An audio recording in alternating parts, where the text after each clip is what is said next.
대표적인 난고줄 비벤질 코로나 기쇼벤 지니야 방아베 베멘지야 판티풀 케아세 벤게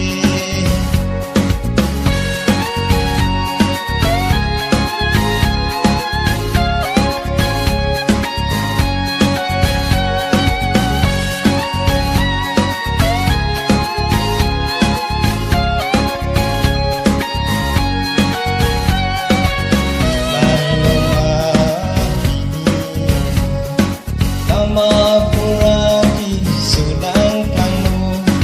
Paskro along Kito kala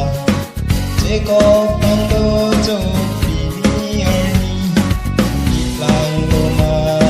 Piniyarni Lama puraki sulang kanu Paskro along Kito kala Jeko pando jo Piniyarni